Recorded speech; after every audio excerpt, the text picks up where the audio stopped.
You should come to practice. You can throw the javelin really good.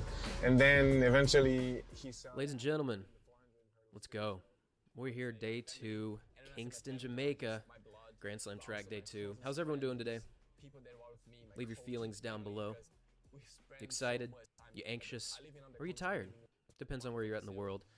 My name's Andrew, joined today by Colin of Track and Field World News. Colin, how's your Saturday going? Saturday's going fantastic, Andrew. Thanks for asking me. Full day of track and field, so we got to see some stuff. The warm up with some great performances. Miramar, Florida relays. Now we're here for the grand finale of this Saturday evening. Gonna get ready for obviously an excellent Sunday as well. No complaints, no complaints. So fantastic weekend.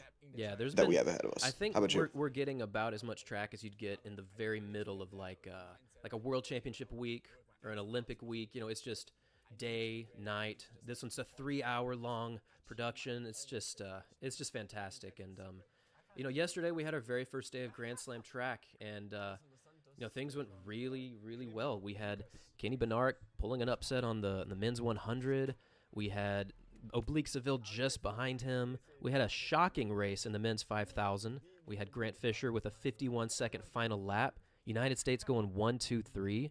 I mean, very interesting first day. What were some of your highlights from day one?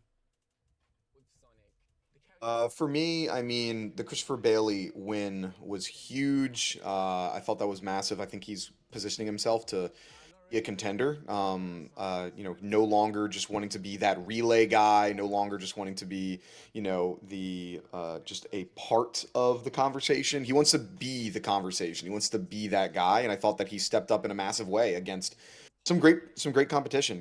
Olympic medalists and Olympic finalists that were here and proving that he belongs. So for me, that 400 was easily probably the highlight for me. Yeah, the 400 was cool. Taking down Matthew Hudson Smith, Olympic silver medalist, a 43.44 runner. So pretty exciting. Very fun first day. We got a glimpse at who's going to become a $100,000 cash prize winner for the different categories. And moving into day 2, we're going to get a few people reaching those payouts. We're going to get the 100, 200 short sprint groups reaching the climax of the 200 meters. So anyways, it's going to be a lot of money on the line. I did have a question for you here. You mentioned the distance race, what was it, the 3K, right? They closed in 51, but even Matt Senchowitz, I was here and was talking about, how this race looked very similar to his 2016 Olympic race. Starting off at, like 75-second laps. I mean, what are your thoughts when it comes to, sometimes you'll have these strategic slow races versus those people that are, the races that are just out from the gun? Like, kind of what was your interpretation of how that all went? Yeah, good question. To be perfectly honest, I wasn't surprised it was slow. I thought it would probably be 13:30, 13:40. I mean, running a 5,000 in Jamaica, it was 80 degrees, it was humid. I wasn't surprised that it was slow, especially given that there weren't pacers. But 14:30 was very slow. But yeah, you mentioned like the race from 2016 when Centrowitz won the 1500 final. A race like that, you've got tactics going for the first 95% of the race, followed by this just blistering final 400. And so yesterday, Grant's final 400 was 51.5. I could be wrong, but I'm pretty confident Centrowitz's final 400 was right around 50.5, which is, that is just, most people can't run a 50.5 flat, let alone after, 1,200 meters. So it was very similar. I'm still shocked at how fast Grant's finish is. He outkicked Agos Gerberwit, Thierry Ndigomenyayo. These are some very, very fast closers, but United States went 1-2-3. Cooper Tier with a solid close as well. He closed in about the same, 51.5 for the final 400. So a pretty amazing showing from the United States, honestly. And, I mean, it kind of shows this bridging of the gap in distance running right now. The global dominance of East Africans is still very much there. I fully expect Agos Gerberwet from Ethiopia to come back and throw down some sub 1240s at some point, maybe in the 1240s this year. He's a 1236 runner, but I come from a distance background, so I could talk about distances all day. But there's a lot more to be had here. Today, we are going to start off strong. Today, we have the men's 110 hurdles with a few key names. If you've got your sheets pulled up, by the way, we have our, if you look at the pinned section at the top, it's the Grand Slam page. You can see all the races today. Make sure to check that out. Also, shout out to all the flags in the comments. I see France right now. Let's get some Jamaica, some Caribbean, some locals in there. It's always good to see. But yeah, for the men's 110, you actually have an interesting story about one of the athletes. Why don't you tell the chat about one of your connections? Yeah, let's. I'll share through the field and then some interesting connections that Some background I've lore. got to some of these guys. Yeah, little lore for us. So we got Omar McLeod in lane 1, Dylan Beard in lane 2, Cordell Tinch lane 3, Freddie Crittenden lane 4, Daniel Roberts out in lane 5. Sasha Zahoya in lane 6, Orlando Bennett lane 7, and then Eric Edwards in lane 8.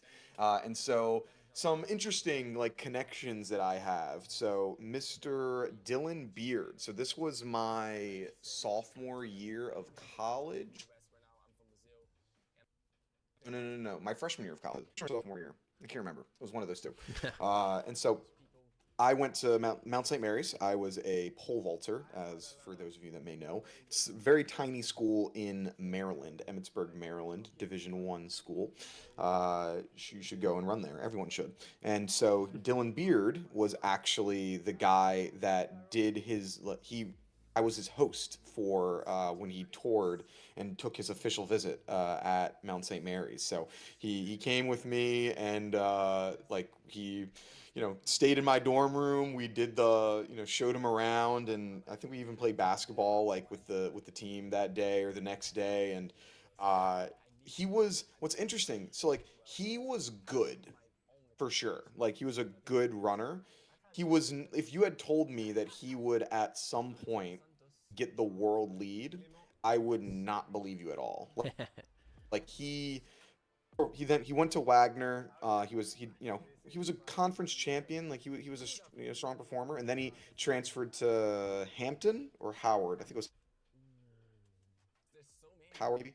Performed there, and then he had some really good performances here. Just like a grinder, man. And it was just super crazy of looking. Obviously he decided not to go to Mount St. Mary's. Unfortunately, that would have been really cool. But just a small world of being able to have these. Yeah, someone that I know that slept on my air mattress about a decade ago is now setting a world lead. Funny Yeah, stuff. and it's interesting because he's also sponsored by Walmart. Shout out. You don't see that. I don't actually know if there's ever. I mean, there might have been. I don't know if there's another Walmart sponsored athlete in track history. So that's interesting. So yeah, I mean, what do we need? We're getting everything set up, ladies and gentlemen. We are. I wanted to say thanks for everyone watching yesterday, by the way.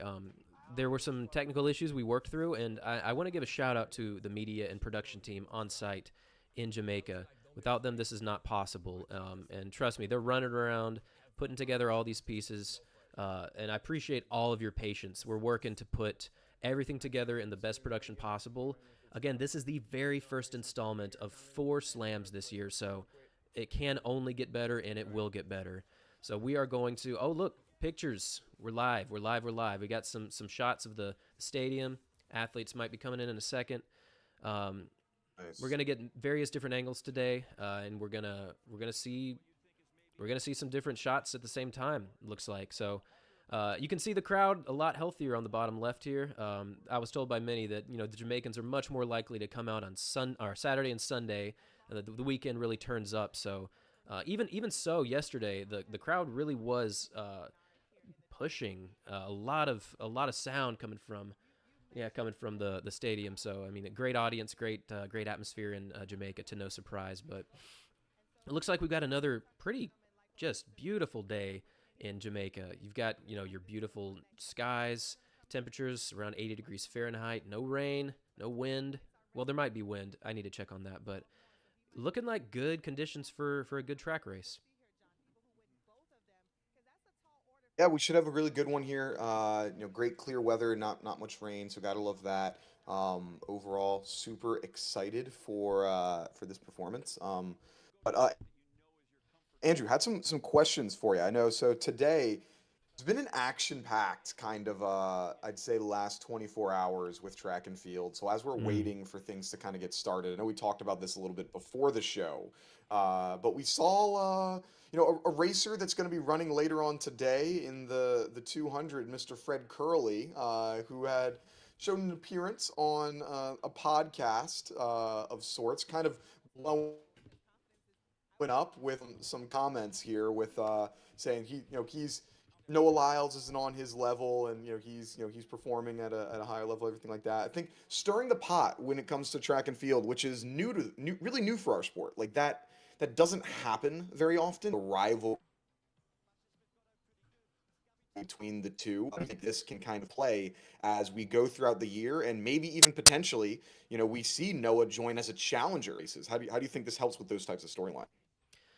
Yeah, that's a good point. It might be a subtle nod to get him to be a challenger. It might just be, him wanting to flex sort of his winning record against Noah in the 100 throughout their careers. Um, but I mean, let's be honest. Like, Fred and Noah are very different people. They have different personalities. They present themselves differently on the track. They have different racing strengths. Both incredible athletes. I think I think Fred was trying to be, you know, getting Noah's attention. I mean, he clearly did. I would imagine it's something that the sport, like you said, is not super familiar with, and so I think that building rivalries and storylines like this are very, very important. And whether or not Noah decides to become a challenger or whatever the response might be, it still remains up in the air. But um, I think the part that really struck me the most was the interviewers' facial expressions and reactions to a lot of Curly's statements. Um, the reality is, like, Noah won the gold. Yeah. I mean, that's just the reality, and it seemed as though that didn't really compute or at least be significant for Curly. So it's just a hard sell to really say that Noah's not built like Curly right now. They're both great athletes, but to say, I think one of the interviewers asked him, but Noah got the gold, and Fred responded, "That's what they say," and it's just I don't know, not really facing, I guess, reality in that moment. Clearly, he has revenge on his mind, and maybe he'll get it, maybe he won't. But um, what do you think? What's your take? It's trying to be diplomatic, but also provide some perspective. Yeah, I mean, look, I'm no scared of diving in with these things. I think this is great. Like, I think this type of this like the sport of track and field, and especially the sprint event, is so short. We're talking about less than 10 seconds that these two men are actually competing against each other. It's not like boxing, it's not like UFC, it's not like these other sports where they have a massive crowd, or they have a massive a larger amount of time to actually go through and compete against each other at 10 rounds or 4 rounds, whatever it is. This is a 10 is the entire viewing experience here. Like, if we can get to the point where now, I mean, what do you think everyone's going to be looking for the next time Fred and Noah hit the track? It's, we've got this giant, this debate going on, which is going to be exciting. So, uh, yeah, I think this fuels the fires, makes it fun, and something to look forward to. And I wanna have everyone just bear with us for a second. We're cutting in and out. I'm getting word that we're just the camera should be set up to be back in about a minute. Um, Again, I appreciate all your patience here. We will be showing we will be getting the camera set, but it comes with some growing pains of the first event getting these angles out. But in the meantime, while our cameras are getting set, I guess I can respond to the inquiry of the Noah and Fred Curley rivalry. So right now at least, Curly's got a winning record against Noah in the 100. And keep in mind, Noah's only been racing competitively, pushing for the 100 since 2019, I want to say. He's got a 4-2 winning record against Noah. Man, I'm going to do my best to fix this this issue right now. Give me 1 second, everyone, on these.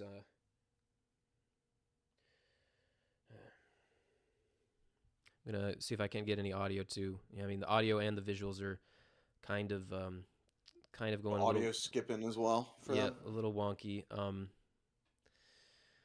We're actually not able to see any of the camera shots right now, so just bear with us momentarily. We'll get back in here. Let's see the.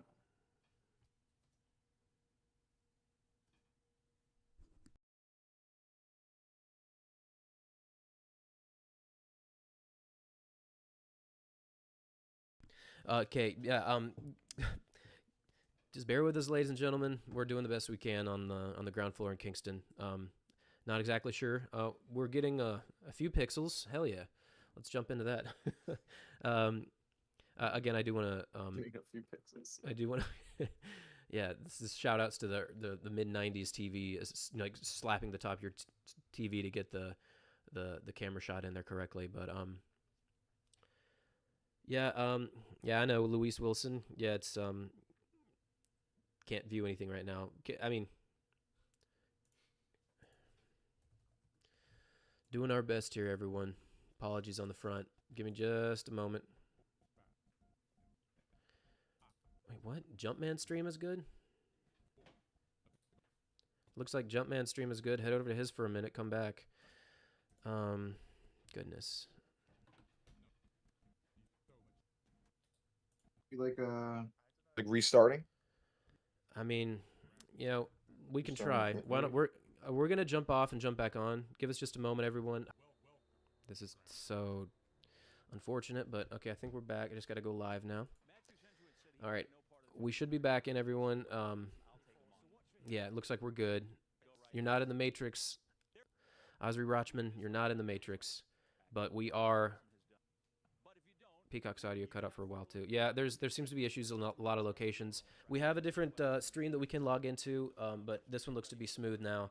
So there's a little bit of a lag between what I can see and what everyone else can see, so it looks like we should be good. Okay, excellent. Yes, sir. We're in there. All right. Men's 110 hurdles. Oh yeah. Of course. I will shoot. Gotcha. My apologies. All righty. For this 110, while we're into it, there's, I mean, some of the big time storylines, things that I allowed. He's been doing this for such a long. He was really going to be one of those guys that him and Grant Holloway. We're going to be the head-to-head guys to watch. Like, I thought they were going to have this long-time rivalry for a while. Unfortunately, didn't necessarily happen that way. It was kind of towards the end of his absolute dominance. Yeah, McLeod's got such a rich running history. 12.9 personal record. I mean, his history is 14, and he's been under 13 seconds consistently. 2015, 2016, 2017. He's had some injuries issues, and he's come back pretty strong. But I think that the stream is set right. Man, I think we might have to put in a different SRT feed. Colin, everyone in the chat, let me know if the lag is still. I mean, the lag seems to be still very. It looks strong. good. I'm seeing it now. Yeah, I'm seeing it now too, and it looks good on our end. I'm just hoping that everyone else can see it as much as we can. It says viewers are going to experience buffering. I'm wondering if there's any extra settings I can do. Oh man. I don't think it's anything on our end. Everything seems pretty good on our end. As you're trying to get this figured out, I can definitely kind of run through some of the other stuff that we can go, some of the other competitors that we got as they're lining Why up. don't you do that? Yeah. So while are you doing that, I'll take going through some of these people. So we talked about Omar McLeod. Dylan Beard really came onto the scene through the Milrose Games as of this year and last year. He's done very well in a lot of the regular season performances as he's trying to, qualify, make his official marks on, a world team there. Cordell Tinch, the D2 Oh, Dylan Beard's legend out of Pittsburgh State. Dylan Beard's out. Do you just No, not out. I think he false took start? he took the win. He was out fast. Sorry, I don't know if you're getting a lag on my Did end. the race finish already? Can are you not? Can you not see my screen? No, I can't see anything. Dang. Okay, I'm gonna have to put in an so back. We're gonna put in a different SRT. I mean, it seems smooth right now. Every time I feel like we're gonna change, it looks good. So Dylan, shout out to your previous roommate for a few days. Throws down a 13.29, takes the lead. That's 12 points of towards a $100,000 payday. Yeah, I think we're gonna definitely have to put in a different SR code.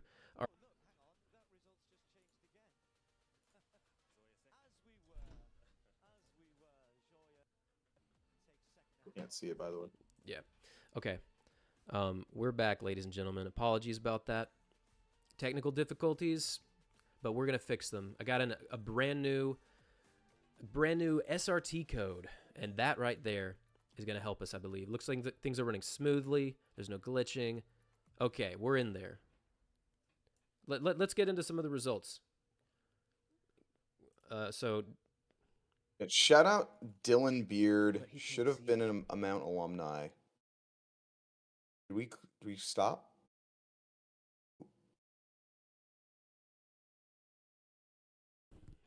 So we are going to.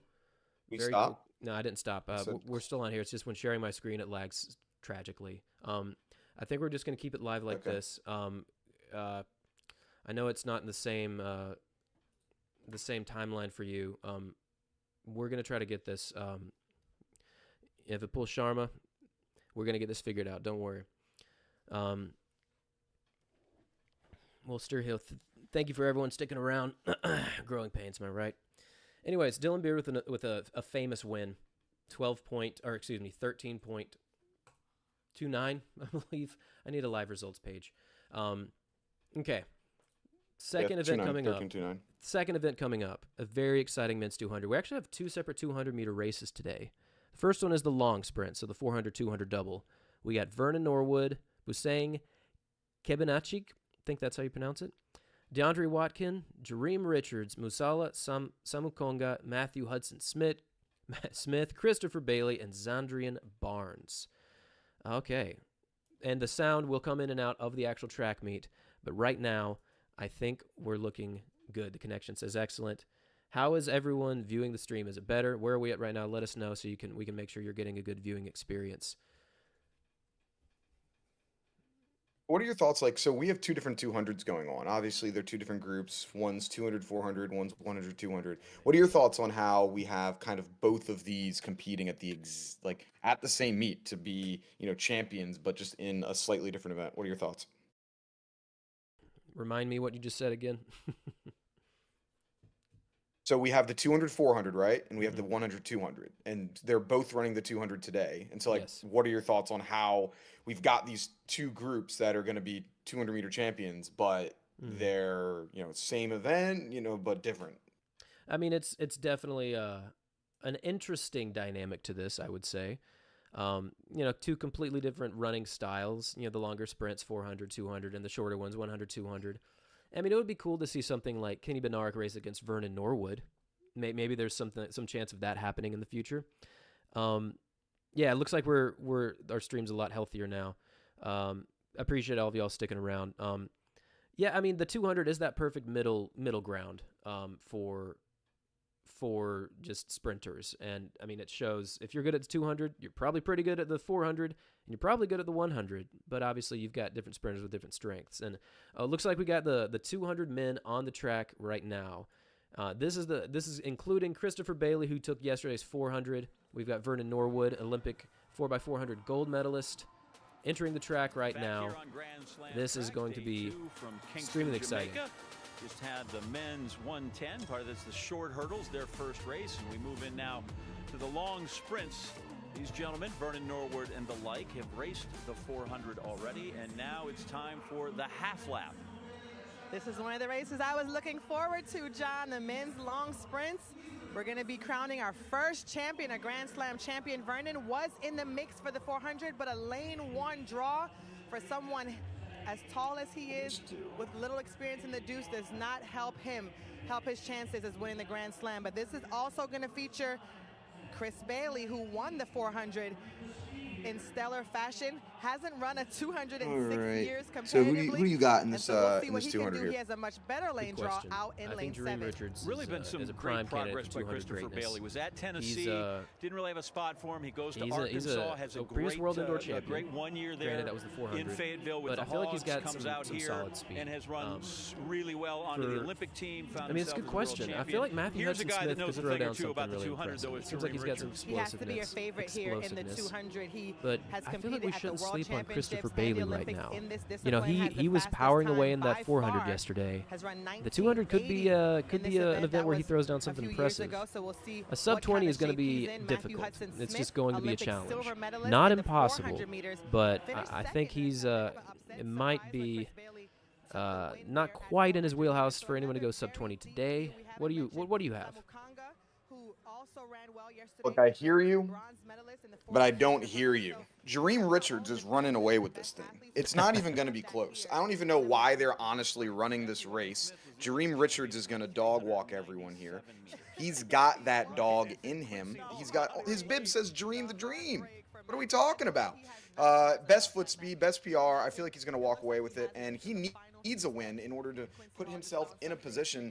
He's probably not going to win 100K coming out of this, but you know, just because of his performance yesterday, you know, he's in 6th place to be able to back that up, but he can get into the top 3 spot. He can put himself in a really good position. I don't see a world where anyone beats this guy.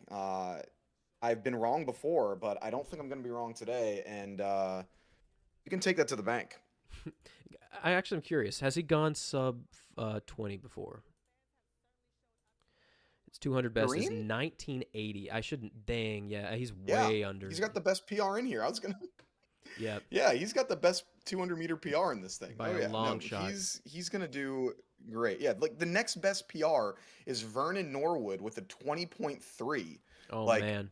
That he ran in 2021. This is not going to be close, my friends.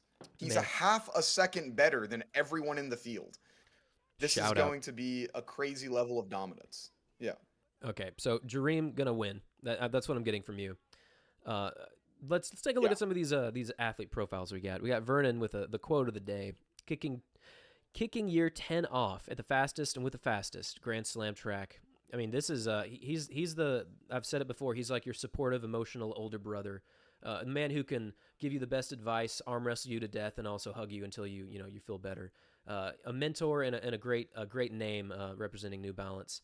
I've been following Vernon for a long time, and seeing him just start to really reach that next level of speed, both in the Olympics last year and currently now. PP is going to be able to challenge a 20 with a 20.3 down to a 19.80. That being said, a lot of people expected Mary Mora to dominate yesterday in the 800, and she didn't. You know, anything can happen at any given day. Jareem seems to be in decent shape, but we'll see what happens in the 200. The 400 and the 200 don't require the same skill sets, so we'll see what happens. Yeah, so much great legacy there. The youngsters have definitely been able to see Yeah, I some think he's greatness got from that some country, tremendous and that is continuing foot with speed on here. I 21-year-old mean, like, I don't even know. here in this field. It's like I said, it's a battle for second here. I don't know. I'm thinking Hudson Smith, maybe. I mean, he's been able to close out really well in the past, but I don't know. I think it's going to be tough to be able to beat Dream. I mean, Jareem the Dream. That's Wind? Is there any wind? It was 0.05 wind earlier, so yeah, it should hopefully. What was the win for the men's 110 hurdles? That's what we need to know. That'll give us. Yeah, it was negative 0.5. negative It looks 0.5. like. Yeah, that's much better than the previous couple of days. No, it was very negative the past couple of days. So less than 1. You know, it's somewhat negligible, but Let's turn up some of the volume and hear some of the sounds from the stadium. Outsides, Andrew Barnes of Jamaica. He has run under 21 seconds once in his career, but that might not be quick enough to get him in the mix here. And was in 8th place in the 400 meters as well. Actually, no, he was DQ'd in the end. Apologies for running out of his lane. So he has 0 points. So Chris Bailey. You know, I'm not saying he's going to take down Jareem, but Chris Bailey, I don't know, I feel like he gets a new PR here. Like you mentioned, he's freshly warmed up from the World Indoors. He better. His PR is 21:58. Oh if he doesn't get a new PR here, then we got a problem. Dang. Like it is. He needs to PR. Wow. So he hasn't run a 200 since 2019, ladies and gentlemen. I'm sure he's split faster Yes. than I assumed it was at least 20.5, but yeah, he might PR by more than a second here. Yeah, he better. If dude was in what, high school, having a pre-COVID PR, that's impressive when you are a world champion. I think he may be the only 2025 world champion with a PR from 2019. Don't fact check me on that, but I won't. I don't have time to. I want to watch this right now. So, okay, we got... Tough lane pull for Vernon Norwood, lane 1. Oh, yeah. With his long legs, that's going to be brutal. Yeah. You got to think that a lot of people don't understand, like, when it comes to the 200 and the 400, lane draws are key. The fastest times ever in each lane are universally slower, men's and women's, in lane 1 and lane 2. It's just because the way that the force of...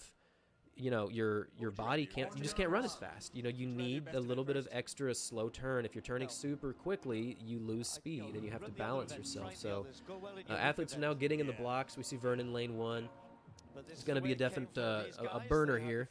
We got Kennedy Shaki from lane 2, DeAndre Watkin lane 3, Jareem Richards lane 4, Wutsala Samukonga lane 5, Matthew Hudson Smith in 6th, Chris Bailey 7, and Zandrian Barnes in 8.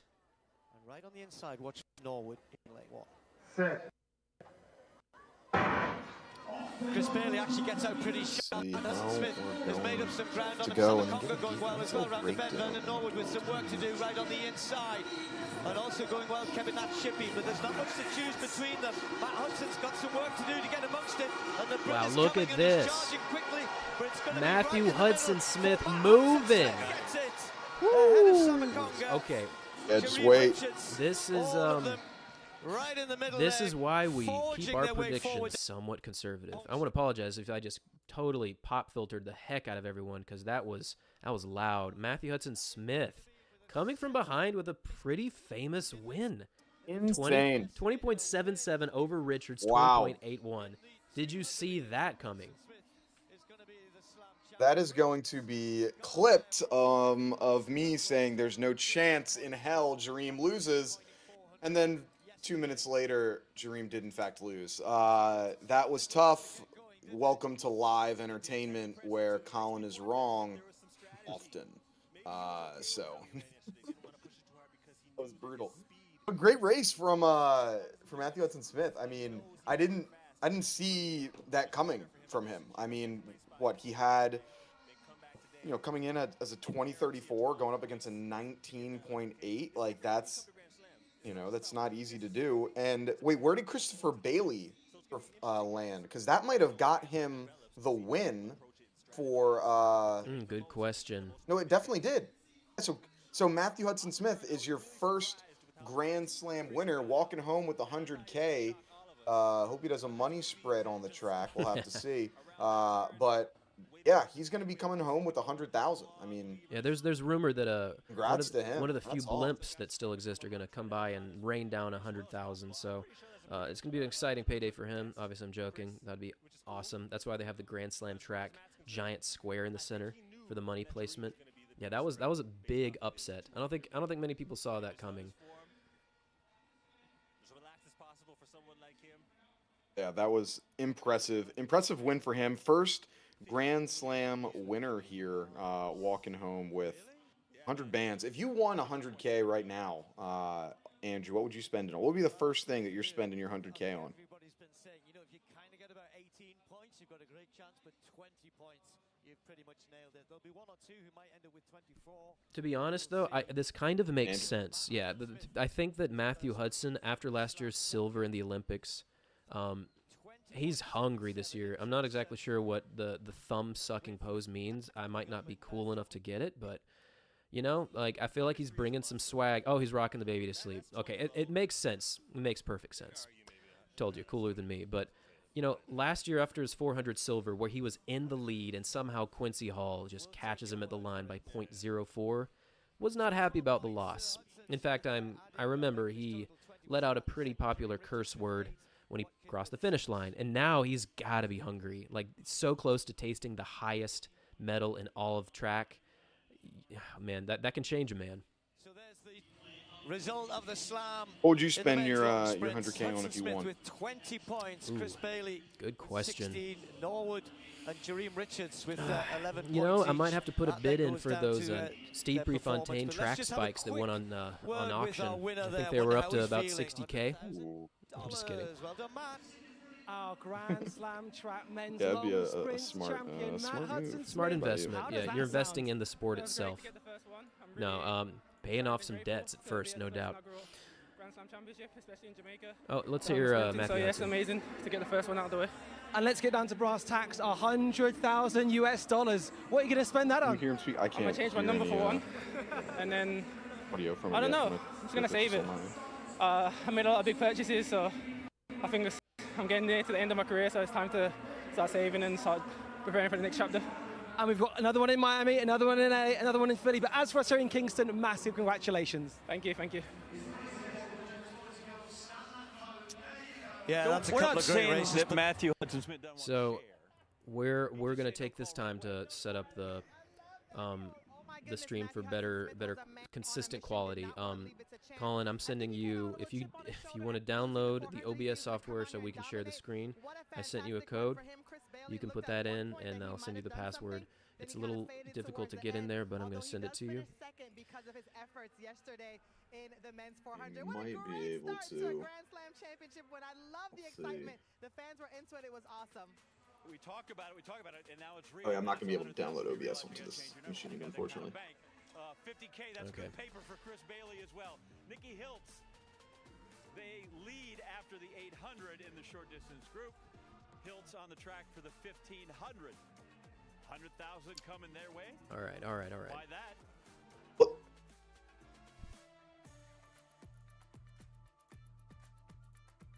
I mean, also, not something to overlook, but because of the performance that Vernon had there, that gets him. He's still in third place, and so it was Matthew Hudson Smith, I think, is the champion. Christopher Bailey, a lot of money. Like they wouldn't be going home with a fraction, or the winners usually would be going home with that amount. So to see, you got your last place person, bringing home that type of coin, always good stuff. What's the event that we have next? What's coming up right after this? The next event is closing out on all my pages here. Here we go. The women's 1,500 meters. Ooh, can Nikki Hiltz run it back?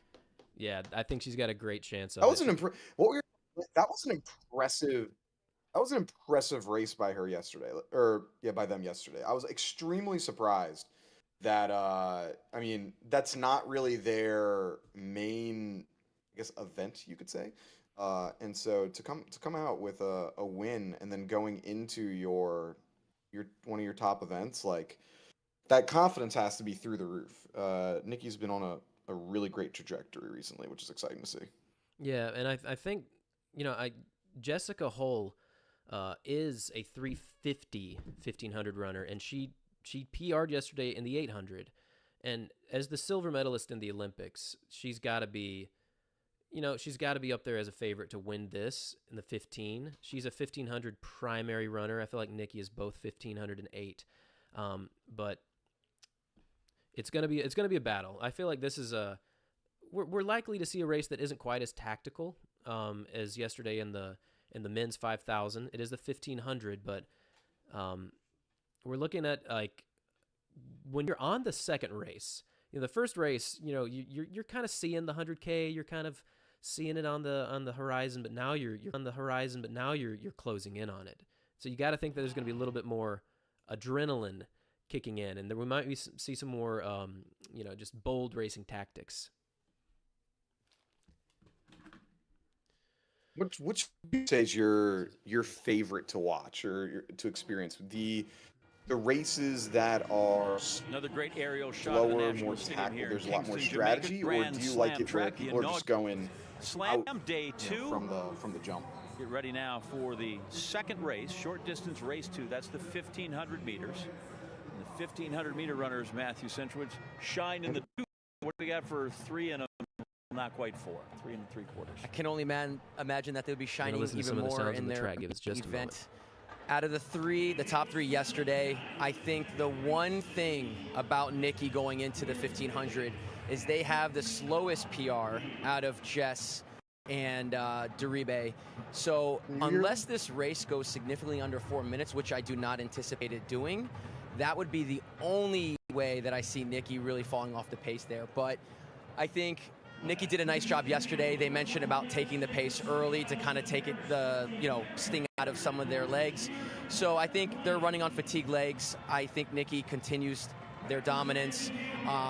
Jess Hull also is extremely strong, comes from 3K5 up there as well. I also want to just kind of shout out Heather McLean. I did so a little bit earlier. Saw her earlier, yep. I think Heather, is an absolute gamer. She's made teams. She competed very well indoors. Fresh off a PR in the mile. I think, although she finished 7th in the 800 today, I wouldn't look too much into that. And I think she rebounds really nicely and squeezes into the top 4, if not top 3. As we swip through here on the lines, you saw Deribe Witelji, who was 4th at the Olympic Games. Jessica Hall, who was the silver medalist in Paris. Mary Mora is a scratch. Susan Najora of Kenya, 3:56. She ran at the Paris Olympic Games. So, and we finally come there to lane 2, Nikki Hiltz. And I want to lay out here when they predictions you have for this 1,500 quarter Toppin. Break down from Jamaica, that we got, national record holder at 800 meters, and yeah, I think closer to 3:49 Faith Kipyegon or 4:08, which is the fastest time ever run on Jamaican soil. 3:49. We're just gonna wait and find out. No, I'm kidding. Absolutely not. All right, Steve Cram, 1,500, knows his way up top. Yeah, I mean, this is definitely a little bit outside taking of this on? Will anybody want to take it on? Would be a brave athlete. Look at more goes to the often, but I front think Nikki from the Hiltz has been beginning. on a But very I do think they good are run all recently in such great from shape, a, running well. like, just I'm not sure I want to see them. They will side of run things. too It slow looks for like too she's long. doing, Hiltz in the front again. A lot of Well, Hiltz can run from really the good front or things from the recently. back. So Like I said, Jessica no Hall, like no I'm liking her surprise as to see well. them I think out Mary front. Moore Susan Ajori has dropped some strength. out, She's a unfortunately, sub-15 gal in the 15 or in the 5K. due to injury, so you see her out of there. And I think, I mean, Heather McLean, she's been a pretty solid competitor as well. So those are the ones that I'm typically probably going to be looking out for here. But Jess Hull, after yesterday, she kind of just came out and she just said, I have been doing so well in my training. She's been based in Phoenix, Arizona, in the States for a little bit. All right, we're off in the running women's in that 1,500, heat. just over 1 She minute said into the track race, feels and good, the no atmosphere surprise, it's a feels little good, bit tactical and right she now. is ready to But come out here and Jessica represent Hull that is this pushing. is her We're event. She's the going to pass fastest through the opening 400 in about 67, 68. Well, Jess had had enough after that very slow first 300 meters and has got this race moving, and I think that suits her better. You can almost see with her stride as well. I don't know if you're looking when they're running slow. She's got that lovely flowing action, and also she works hard to run hard. She likes it. All of her races, she's going to give 100%. Of course, all athletes do, but she's at her best when it's full on. So perhaps no surprise. She was hoping somebody else might take it on, but it's Jess Hull, the Australian, who incidentally will be getting on a flight, I think, later tonight to head back to Australia for the Australian Championships. So she has to qualify for the Worlds later this year, despite all of her exploits last season. So they come through with 2 to go, just outside 2 minutes. Well, with Teji there in second place, she is the athlete that has such a long list of accolades at the age of 22. She has been so good for so long already, but she's still young. But she is really kind of finding herself in that position that she likes. She's coming off of that silver medal from the World Indoor Championships, where she finished second to the great Zagai. So, I mean, this is just an athlete that I think we all need to know and really watch run, because if you let her stay in the race, I'm talking about Dariba Watelji there in second. She is a threat in the final 150 meters. Didn't hear me. Chances perhaps at the Olympic Games as well, but nonetheless, as you mentioned, she was quite a way behind her teammate in those world indoors, but it was a very strong run, and she'll be the better for that. But it was as hard as that. Just threw in a 65 on the previous lap, and is trying to make this hard heading into the bell. Only got rid of one there, not surprising that Gould Toppin can't stay with us, but at the bell, the other 6 have all got chances. Yeah. Well, with one lap to go, Jessica Hull's in the lead, and she's just pushing. You know, it's not a surprise to see her trying to push. I feel like she's got more strength than most people here. Nikki Hiltz right now is in 4th place. She is looking for that magical 100K payday. I'd imagine if she gets second or third, she's guaranteed it. But this is looking super competitive up front. Comes onto the shoulder of the Australian. Jess Hull decides she wants to hold the curb, holds her off, uses a bit of energy but needs to keep something, because Welteji looks comfortable. Ajori moving through nicely as well. Nikki Hiltz a couple of meters adrift, but here the American just closing up to make sure she can try and attack in the home straight. Well, here, let's get what's going on in your head. Give us a breakdown. Yeah. I'm just expecting a final 100. Jessica Hull's going to try to make the pass, but Ajori is not to be stopped. Oh, wow. It's going to be Welteji with Ajori moving through for second place. Welteji staying strong to the line. Hiltz finishes quickly, will get ahead of Hull, but Welteji takes the win. 4-4 in the end. Nike takes the win. That was tough, and it was hard last lap. And Hull now we got to figure out who's winning that 100,000. Couldn't hang on. Was the one who was brave enough to take the pace out. What was the for that in the end? But Welteji was always looking comfortable, always looked as though. Were they? Or let's see, long distance. I guess it would be short. Will end up as the slam champion. Hiltz, who won the 800, finished quickly. Will end up with 18 points and takes second place. Well, Teji is just so impressive. I mean, just the ability for her to be able to just stay calm at the young age of 22. But we've seen her at World Championships, World Indoor Championships, Olympic Games.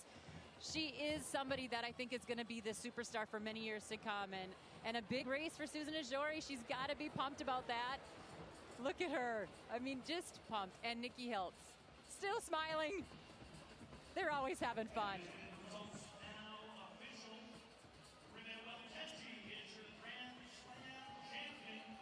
Watched Welteji on the European circuit for many years and a major championship. What are your thoughts on the race? Let's get some breakdown. How it go? I'm a little. My thing was a little bit behind. I mean, big come from behind for. Didn't have to do much except follow Jess and then make. Looks like I think Welteji took the lead. Ajori was the win now, right? Yeah. Welteji, yeah. So I mean, that was a lot faster than I thought it would be. I mean, that race in part was made by Jessica Hull pushing the pace early. Shout out to her. She still ran a solid time, but getting close to 4, no pacers on a hot day. That's it's pretty impressive. So I mean, shout out to Hull, Ajori, Welteji, everyone, and Nikki Hiltz. Super impressive time for today. Rewarded perhaps in ways they haven't been in the past. So for Welteji, that's a big prize. Well, a lot of athletes turn their mind off when they're racing. We got up next here. All right, so up next, 100-meter hurdles. All right, so Denisha Cartwright, Nia Ali, Jasmine Camacho Quinn, Tiarna Samba Malaya, Akira Nugent, Asai Russell, Danielle Williams, and Amber Hughes. The women's hurdles, the women's short hurdles. Shout out my Track World News co-host Noah Williams. Loves, it's his favorite event. Talks about it like almost every time. They don't dodge smoke in the women's 100-meter hurdles. It feels like every single time there is a pro race, you always see the best of the best, the top people, which you can't say the same for every other event.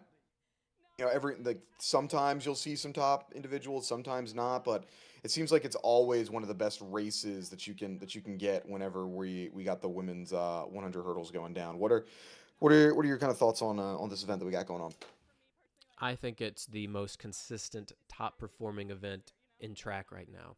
And I heard a really cool comparison. There's Game of Thrones, but right now women's hurdles is the Game of Hurdles. You'll see so many different champions every year, and you will see probably a new world champion this year from what we saw last year, unless Masai Russell can pull it off. We're just seeing such a changing of the guard so quickly, so many fast times, and the times really are phenomenal. Before 2020, you'd be lucky to see one, 12-3, maybe two per year. Now you're seeing that with regularity, and we're actually getting confirmation. Daribi Welteji from Ethiopia is your short distance champion, just 2 points ahead of Nikki Hiltz. So she is going home with $100 grand. Amazing. Nikki Hiltz with 50,000. I mean, that's a good payday too. Yeah, I mean, talk about one two for the women's 100 hurdles here. I mean, like you're talking about how it's the changing of the guard right now. For me, Philly guy, it seems just like yesterday that we were talking about Nia Ali, who is also from Philly, was at the top of the game. I mean, she came in silver in Rio, world champion in 2019, three-time finalist in 17, 19, and in 2023. And now it's, she's not that top dog anymore. I mean, she's been in the game for a pretty long time. It's crazy to think she's 36 years old and still doing it. We now have got like we said, Masai Russell, who's laying down crazy times, time in and time out. Also in this field, I mean, you have Jasmine Best in this field. Yeah, things are crazy. And I will say, I do want to add this. So, I think it's worth mentioning. I got to interview Masai Russell earlier this season for the New Balance Indoor Grand Prix, and my goodness, did she seem super determined. I think there was just a mental breakthrough that she had, and man, I'm thinking she's going to take it to the next level this year. Please configure both primary and backup streams correctly. Yeah, she was talking about because she didn't win a single NCAA championship. No, that's right. Yeah, Kara Nugent was battling there with her. Same, if I believe so, with Michael Johnson. Yeah. I think Michael Johnson also never... I'm closing Discord. Please configure both primary and backup streams correctly. The comparison of these streams failed because one of the streams has an invalid configuration.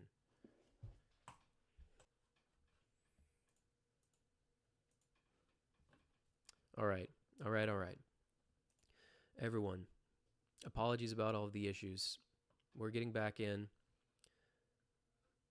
and we are going to make this as smooth as possible. We're going to bring up all the starting lists, and we're going to make sure to check out the pinned comment up above. That has all of the information you needed about today's race. But I'm going to bring back some of the sounds from the stadium, so stay tuned. The $100,000.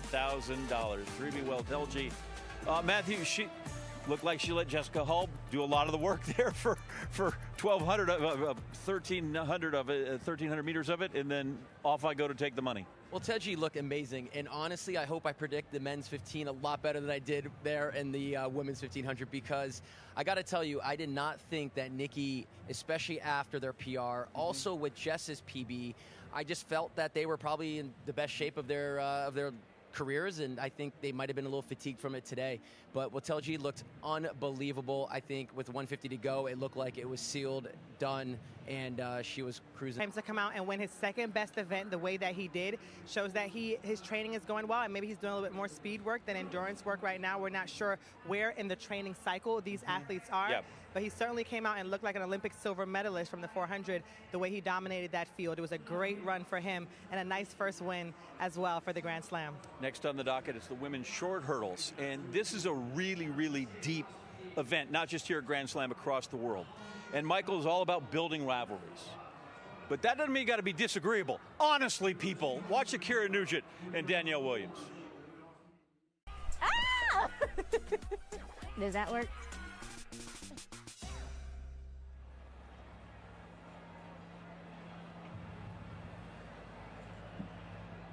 The 100-meter hurdles will line up like this. In lane 2, we're going to have Denisha Cartwright. Went to the World Indoors, made the semi-final. Watch for her to get out pretty quickly. She's one of our challengers. Looks a little nervous, and why not? From Bahamas. And next to her in lane 3, Tia Jones. Has run out this year. Fairly swift 12:57, although that was wind-aided. 12:38 at her best. So Tia Jones, US indoor champion last year. Well, the list of achievements of Camacho Quinn is long, and the Olympic champion from Tokyo almost did it again in Paris. Redoubtable competitor Camacho Quinn from Puerto Rico. So Akira, just listen to the welcome for the hometown athlete. World Indoor bronze. She was absolutely made up to take that medal in China just 2-3 weeks ago. But the big medal in the Olympic Games went to Masai Russell. The American had such an incredible season and has been fairly swift indoors this year, so watch out for Masai Russell. I think she's in pretty good shape. The aforementioned Danielle Williams in lane 7. 32, still running incredibly well. Having won the world title in 2015, came back in 2023 to win it for the second time.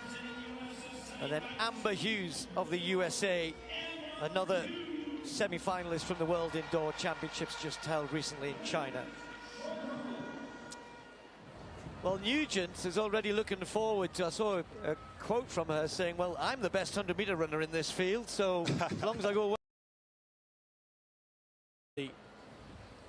So Kira Nugent right in the middle. She's got Camacho Quinn to her left, the Olympic champion to her right. Well, she's got an Olympic champion on either side. Yep. It's hot in the middle of that race, man. It is. A lot of talk about the headwinds. I think that the hurdlers prefer a headwind as opposed to a tailwind. Yeah, tailwind can sometimes get them on the hurdles too quickly.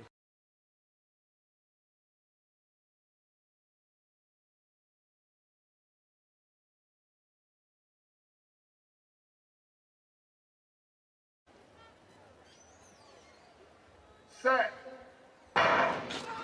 Nugent gets out pretty quickly, right over the far side. Cartwright started fast, so did Tia Jones as well. But Tia Jones just has the lead in the minute. Camacho Quinn is charging, and also Danielle Williams, but it's going to be Jones who gets it. That's the surprise. Wow.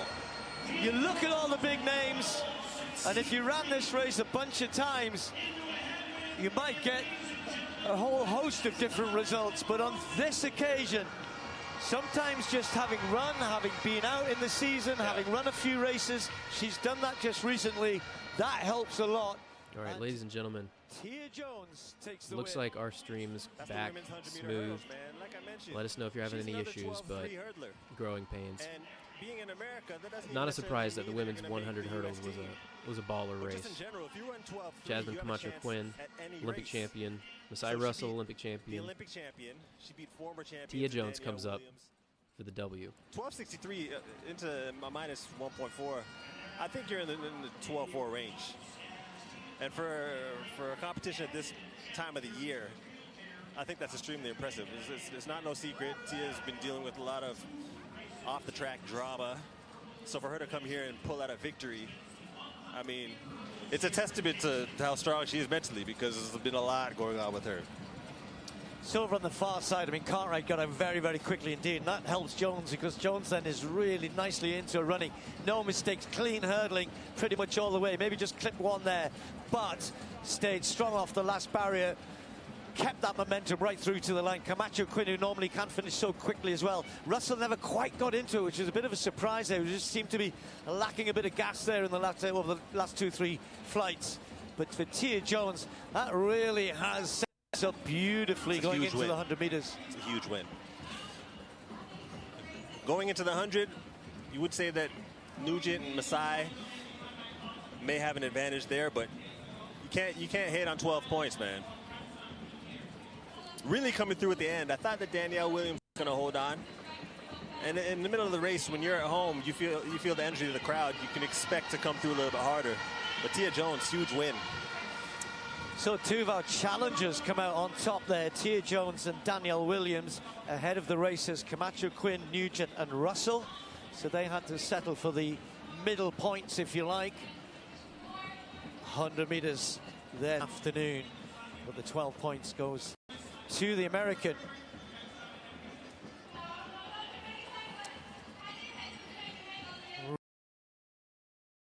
Really, I think, you know, when you get out there and you know that the big names are chasing you, it's not panicking.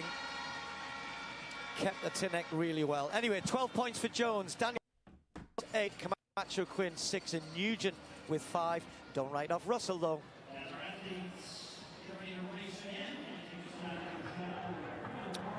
Well, just to make sure we exhibit the depth in this event, how about the Olympic champs at 3rd and 5th, and Tia Jones up for the challenge to win? I'm telling you, it's always so hard to call this event because these women are always so good. But if you've been following Tia Jones, you would not be surprised. Last season, she was on a tear indoor season and unfortunately had a season-ending injury. And so she's been rebounding. I talked to her coach, Tanja Bailey, who said that her training was going well. And so I am not overly caught off guard here that she ran so well. I thought Masai Russell would have been more in the... relinquished it. She looks phenomenal. And I'm telling you, you can never get comfortable in the women's 100-meter hurdles because they're all so very good. Kept waiting for Jasmine Camacho Quinn to run her down, and it just did not happen. Tia Jones over the barriers and into 12 points here at Grand Slam track. Back with more right after this. All right, we are very much having some audio lag. Goodness, I can't even understand what he's saying, but everyone who's watching, everyone who's still sticking around, appreciate you. The audio is just struggling. There's a lot of struggles currently coming through. To be honest with you, I'm not entirely sure why, but I want to reiterate that we're here in Atlanta. We're getting this live feed from Jamaica, so we don't have any input on, you know, where it comes from, and the people on site who have the camera operations don't either. They're doing the best that they can. So I appreciate you watching, appreciate you sticking around. I'm going to interact with all these comments. Yeah, and Internet Freighter, I know it's tough. We're lucky to have the feed in the first place, but this is the first of many slams this year, and I feel like once they actually get this one figured out, like the second half yesterday, if you were watching, they figured out what was going on and they made the second half a lot smoother, and I fully expect for that to happen today as well. So, you know, just give them some time and we're going to be able to enjoy the feed. But yeah. So, guys, let's talk about the next event, shall we?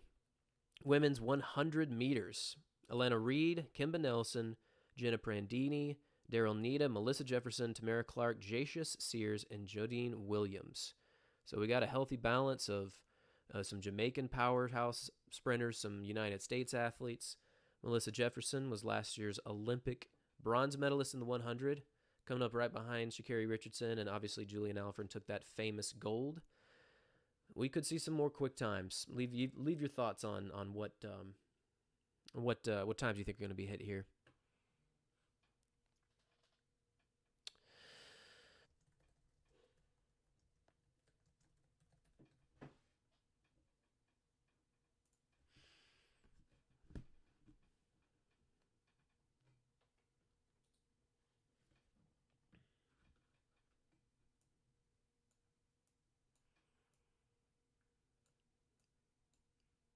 For all you watching at home, leave where you're currently watching. Leave your home country.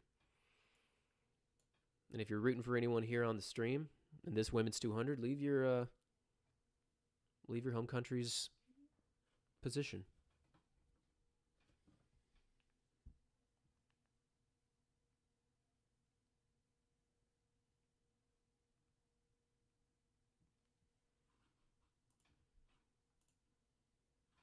Yeah, the sound is actually not even coming through in the stream right now.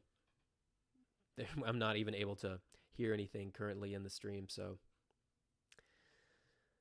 when that comes through, you'll have it too. I don't have it here either. 10.95, 10.74. Yeah, that'd be fast.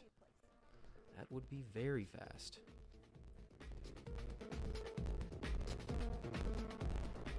Oh man, so nice. What's up, Caleb? Guess who's with me? It's Roland, my dearly beloved husband. He came all the way to Kingston, Jamaica to support me. So nice. Right in the middle there, Melissa Jefferson Wooden got an excellent start over on the far side. Nelson going as well, and also Sears is right there, but here she goes. He's going to get a clear win. Prandini came through for second place, but never in doubt. Melissa Jefferson Wooden got out well, got to the front, and then dominated the race from there. That's scary. I was just going to say that. Given what I said about how long it's been since she's run a 100-meter race, that was perfectly executed. Prandini finished quick, well done to her. A couple of races that set her up nicely, as we mentioned. Sears just faded a little bit when she looked as though she was going to get on terms. But for Jefferson Wooden, superb.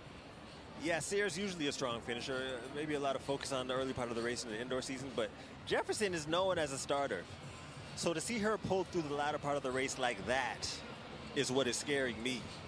Because if she's getting out and she's able to finish, 1 + 1 = 2. You know, trains with Sha'Carri Richardson, so obviously a lot of pedigree every single day, knowing what it is to be the best. But coming here, I see a confidence, and she's going to be a problem moving forward, man. Yeah, I think a great friend, TT Terry's in that group as well. I remember reading about her, talk about it last year, about how happy she is, and obviously she's just got married. Guys, we're back. Never, ever a bad thing. You know, I think we figured it out. Right. Well, at least I hope. Right. I'm going to jinx And late it. addition, Jenna Prandini. You get All the right. call, you're chilling at home, hey, come to Jamaica and jump in this 100. You come here, and you come out with second place, and she's more of a 200-meter specialist. So she's in great position tomorrow. You get a phone call, hey, I got 100K for you. We all want phone calls like that. But as you can see, Jay just got out really well, and Melissa just held her form. Looking really strong in the latter part of the race. Very confident facial expression moving through the line. I like to keep an eye on the attitude. And I can see that there's a confidence there. And that always bodes well. That's somebody full of confidence, as you said. Look, even that tape around the neck, she doesn't even flinch. She probably didn't feel it. Just runs through it. I'm looking forward to her deuce with her finish. I agree, but with Prandini having run so well there, that's set up brilliantly. Daryl Nita in 4th place, won't be too far away in the 200 either. But the 12 points go to Jefferson Wooden as she is now.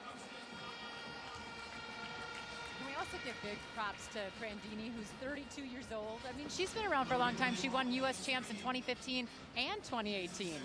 She's been around a long time. Yeah. She keeps on going. I love it. Big changes for her. Recent coaching change. Was training with Bobby Kersey. Now moved on to Altus. Working out well. Maximum points for Jefferson, yes. Prandini with 8, Sears with 6, and Nita with 5.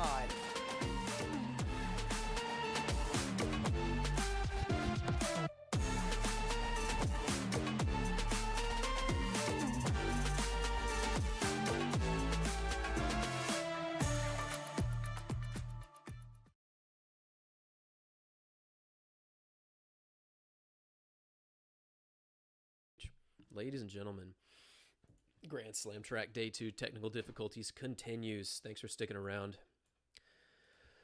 Appreciate all your patience. Appreciate you jumping back in. We were down to like 500 viewers. We're back up to 1,800. I think we need to get over 10,000. Get over 10,000, and we're doing the Ice Bucket Challenge. Remember those? Ah, jeez. Honestly, this has been a pretty big headache. and we're apologies that the stream has been so inconsistent, but dang, I think we got it figured out. So smooth sailing from here on out. We're gonna see every single race with a smooth feed, smooth connection. I'm gonna be talking, jumping in. I'm also gonna make sure to play. I'm just gonna turn on the volume of the races when it's going on. Let me know if that's a good idea for you guys. And I just want to make sure y'all are getting a good experience here, but I definitely want to interact with you guys as well. So, yeah, Raven Mad. I mean, to be honest with you, You might know I a don't thing or know. two.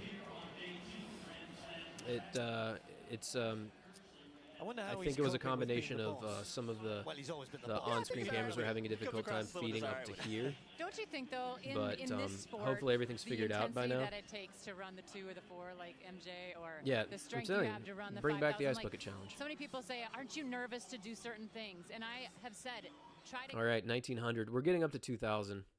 Every incremental 1,000 viewers that we get, we're gonna bring in some new dynamic.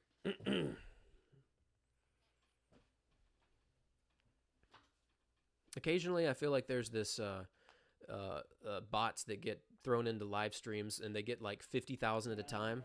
They don't actually relate to any real viewers, like YouTube can see that, but that would be interesting if we had that ascend on this track meet. So I think we I think we're good, everyone. I think we've done it. Ladies and gentlemen, we have made it back, and we're not going anywhere. But up next, so we've been all the way through the women's 100. Up next is by far my most anticipated event of the night. Ladies and gentlemen, settle in because we have the men's 1500 coming up next. And just listen to this lineup. Cole Hawker, Olympic champion, in the race. Josh Kerr, world champ and silver medalist from Paris last year, in the race. Yard Nagoose, bronze medalist from the Olympics, in the race. But since it's the 800 and 1500 combined together, we have some 800 superstars. We have the 800 Olympic champ, Wanyonyi, Steven's favorite athlete of all time, Emmanuel Wanyonyi, Marco Arope, the silver medalist, and Bryce Hoppel, 141 800 runner, fourth place in Paris. Jamaica, I mean, leave your thoughts. Are we going sub 143? Are we going sub 144? Short distance racing. I doubt we'll hit a 141. You need a pacer for that, almost universally, unless you're in the Olympic final. David Rudisha did it last year. A few people did it. We just passed 2,000 viewers concurrently. Ladies and gentlemen, we're ascending on 3,000 very soon. Our peak viewership last night was just over 6,000. We got to beat that again. That's the goal. Even through the trials and tribulations of today's very inconsistent stream, we figured it out. Here for the women's 400. Oh, that's going to be exciting. Paulino from the Dominican Republic, defending Olympic champion. And don't forget, we have Salweed Nasser, 2019 world champion. It's going to be fire. And Gabby Thomas is looking to get that 100K. Let's put up a poll, ladies and gentlemen. Men's 1,500 predictions. All right. Sometimes it's hard to translate that out to the. Why is that? Literally, there's so many things because you have to work. All right, here we go. We're entering the track. I'm so pumped about this. This is gonna be fire. There's so many different racing possibilities here. Mainly on the 60, so still good for her. She's And I wanna address Cole Hawker's beard. I feel like that's gonna. Oh, he did shave it. You know, a true tragedy. That was gonna give him some serious confidence against Kerr's beard. All joking aside, I mean, he is a lethal finisher, and he stated he thinks he's going to be the fastest finisher universally against anyone with about a minute to go. Even against Wanyonyi, even against Arope. There's Josh Kerr striding out with the water bottle and his glasses. You gotta ask yourself, how much do the glasses psychologically help you? Because he could be running indoors, Kerr's running with glasses, and there's Cole Hawker and Yard Nagoose, silver and gold, or bronze and gold from last year. Marco Arope, silver medalist. This is gonna be good. Yeah, this is gonna be very good. The goose will be loose. I mean, you can't deny that when the goose gets loose, things go crazy. He beat Jakob last year in Diamond League. One of the few people to do that. Nagoose did break the world record indoors this year before Jakob broke it 3 days, or was it 5 days later? 346 indoor miler. I mean, that's very impressive. It is that challenging. We're setting prayers up for you. A boring 3:38 happening? That doesn't mean it's going to be boring. That means the last lap is going to be 53 or something. Jump into this 1500, this short distance group, which is, it's not just the 1500 guys. The 800 guys are amazing as well. So it's shout out to all the media operators on site. And shout out to Peacock and CW. Primary broadcast is there. But appreciate you guys rocking here. Any of the four push the pace fast enough to take the sting out of these 800. That's Matthew Centrowitz, the Olympic champion from Rio, talking about it. Let's hear what he has to say. Is it going to be Kerr? Is it going to be Naguse? And then, are there any 800-meter guys that could upset any of these guys in the 15? All of these guys have either stepped up in distance this year or have gone on to altitude to train with 1,500-meter specialists to work on their strength. So I'm really excited to see all of that unfold, and it looks like we're just about to get going. There's our man Jared Naguse, who he had the world record for what, 48 hours, something like that. Like, he had it. Like, listen, God bless when the guy comes through and runs hard, Ingebrigtsen. But for a moment, he had was offended. I think he probably put on a race the following day just to take it back. I wouldn't be surprised. Which is tougher here, the 800 guys to go up or the 15 guys to go down? There's so many 800 runners here because this is the 800 and 1500 collective group. I'm really bad at predicting today, so I don't want to make this prediction, but there is a chance that if this race gets going early, we can see two separate races of 4 and 4, the 15 guys up front, and then the 800 guys just kind of fighting amongst each other and just trying to scrap and get some points. There's the Olympic champion at 800, Manuel Wanyoni. He just dropped a little 141.19 on the people. Ooh, that's how you do it. And then there's a guy that came right with him. I mean, Marco Arop. You run 141 at the Olympics and you don't even come home with a medal? Yeah. I look at Marco Arop and I always say, I don't know what game we're playing on the playground. I'm going to pick him. Right? He is just such a specimen. We're playing kickball. Good, I'll take Marco. Wanyoni too, though. Did you see this guy? He looked freaking, I don't know what his workout regimen is, but I need to get on it. Something to keep in mind is that Wanyoni was also the previous world record holder for the road mile, which he ran in the Road to Race series for Adidas. I think he ran 3:54. Wanyoni is an 800 specialist, but his mile potential is really up there. Favorites, Neil Gurley, who we just passed up, his coach says he kept training through World Indoors and will be pretty sharp for this. Pride of Indianapolis, Indiana, Cole Hawker. Steve Cram knows all kinds of things about running good 1500s. He's calling the race.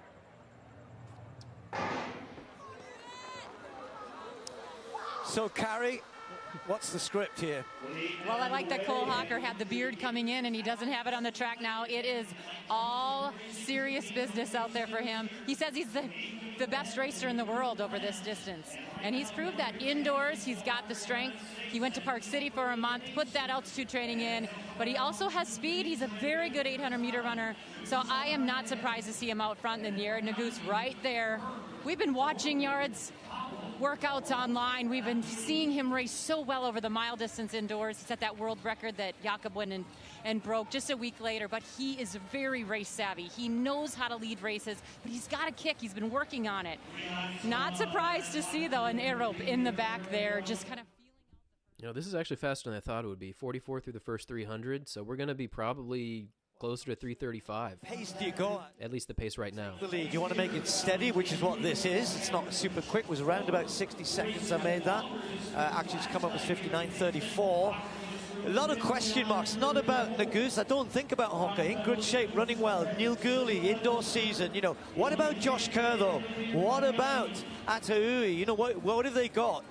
Are they race ready? I wouldn't imagine Josh Kerr would have come to this knowing what he's up against without thinking he wasn't ready to race. Hawker in the lead. in the back there hasn't raced, Pushing but he ran well at the Olympics in that 800 meters. But Josh Kerr, that is the question mark right now, right? He went to indoors, he went to Millrose to try to run, had the flu, could not run, but went home. And we know that he doesn't toe the line unless he's ready to go. He's been talking a big game, but not quite as big of a game as he did going into the Olympics. No, and for him though, he knows he has a reputation, Josh, and he likes to preserve it. He likes to be the man the others have to beat. Well, I really like watching him race. Yeah, I do. And it's great that he's here. So they're all here.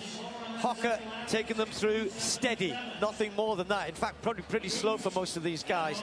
Now they're just starting to jostle a little bit as Nagus looks to try and forge this on a little bit. He's gone onto his shoulder, Kerr's close. Gooley's just found a little bit of a gap on the inside. Watch out for him as well. He's dangerous in the home straight. He's got a good finish. So Nagus is leading it, but hasn't really put his foot down yet. Everybody's still with it. Nagus is making a strong move, which he does in these races, but look at how Kerr just follows suit. He just moves around. But Cole Hocker, I love watching him race. He doesn't get panicked. He doesn't fluster when he's on the inside. He stays where he needs to be, but look at who's coming. Here comes the 800-meter specialist on the outside. Wanyoni, lots of people thought he would have no chance in this race, and I think that guy has heart. He runs with it, and he's following suit. A little bit of a gap starting to appear. Hocker might not have got the tactics right here because he's starting to fade away. Neil Gooley will be dangerous, but look at the 800-meter Olympic champion, Wanyoni, on the outside of Josh Kerr. Kerr always likes to go a little bit earlier, but Nagus is holding him around the top end. He'll try again in the home straight. Gooley's still close, and then the chasing Hocker is getting back involved here. He let them get away, but he's right on the inside on the curve. Might pick off one or two. It's Nagus, it's Kerr, it's Wanyoni, it's Hocker, and it's Gooley. This is still anybody's race. It is Wanyoni who's getting to the front. Wanyoni, the Olympic 800-meter champion, takes it to the 1,500 guys. Nagus, then Hocker. Very close after that between the two Scots. Well, they played into his hands, as I said in the beginning. I think he can run this type of 1,500-meter race. He might not run 3:28 yet, or maybe even 3:30, 3:31. But you put it in this range, surely he's going to be able to kick. And goodness me, that was a lesson, really. He waited and he waited and he waited. I did not see that coming. Wanyoni with a smoking final 100 wins the men's 15 in 3:35. Taking down Cole Hocker, taking down Josh Kerr, Yard Nagus. Very curious what that final 400 would be, but I can imagine it was close to 52, 53. You gotta, man, that was amazing. In this 1,500, but as I said, he ran cross country. He does it every year in January, I believe, is the first part of the season. He comes out and he runs a hard cross country race in Kenya, and then he dropped down and ran that 1,500 at altitude, but he got some confidence. He said he came to the Grand Slam to get better for the 800 at the World Championships. This was important to him. He was relying on this race, not looking ahead to tomorrow's race, and wow, what a race he had. Yeah, I mean, there's a whole bunch of talking points. You know, Hocker leading and then kind of dropping off and then charging again the last 200. Incidentally, the last 200 timed at 25.8 for our winner. Did you hear that? The final 200 was 25.8. That is smoking. Anybody under 26 is showing some world-class sprint speed. That was electric. I mean, you got to think Wanyoni is now favored to win that 100,000. This was the tough part for him. He's not a 1,500 runner. He's an 800 guy. He was the Olympic champion, coming up and taking down every single 800 medalist from Paris. Dang. This guy needs to run some more 15s. Yeah, 800 speed is hard to beat when you're reaching the final 100 and you need a final kick. I'm surprised the rope wasn't up there more, though. He was saying he could get close to 3:30 if he was going to be, you know, in contention. And we're zooming in on, look at who we're zooming in on. Justin Gatlin, absolute legend, having the time of his life in Jamaica. Shout out to Justin. And he's talking with Veronica Campbell-Brown. I mean, we're talking sprinting royalty here. It's great to see all these legends out. And Wanyoni brings home that 12. Yard Nagus in second. Cole Hocker third. Neil Gorley followed by Josh Kerr. Marco Arope, Bryce Hoppel, and Mohamed Atawi. Final three. That was awesome. Really enjoyed that. This is why you don't run races on paper. You run them inside your TV set so you can see what happens with these guys. How did Wanyoni pull that off? I think the only person in the world right now with a bigger grin on his face is Jakob Ingebrigtsen sitting at home watching that. That was unreal. So much fun to watch. We always play this game, fantasy track and field, when we go out for runs. What if this guy moved up? What if this guy moved down? We got a chance to see what that happened. And when Yoni came in, and now these guys for the 1,500 are going to go go back to the drawing board after Kingston and realize that 335 is not fast enough. I was going to say, is some of this on the 1,500 guys for allowing it to happen? Absolutely. I mean, 335, Wanyoni ran 338 at altitude early this season. 335, Wanyoni just closed in 38 point. They're going to have to run a lot faster than that. They're just probably not there this early in the season. Of the guys off the podium, Hawker, Kerr, Nagoose, your thoughts on how the three of those shook out as they finished Nagoose second, Hawker third, and Kerr all the way to fifth? I mean, I thought Neil Gurley, was going to be up there coming off the indoor season pretty sharp. Cole coming off altitude. He's probably in a heavy base phase, a lot of mileage in his legs. Not too concerned about that. And Nagoose, I saw a workout last week that was posted online. These guys still ran really well. Wanyoni's just... the guy's an Olympic champion, front ran a 141. He goes through in 2 flat. He's walking. So I think it just shows you Wanyoni, 335 is not hard enough pace to drop him.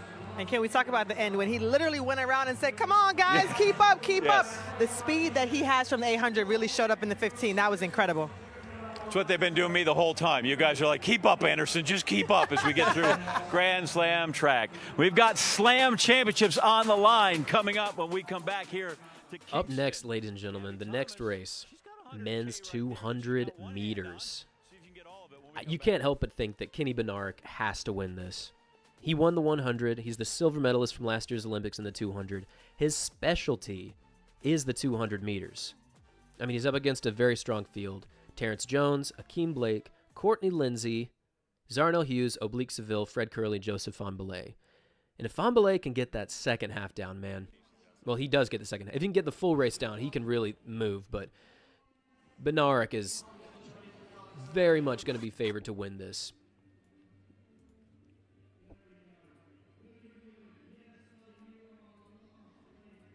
Yeah, I think this 200 is going to be going to represent a sub 20.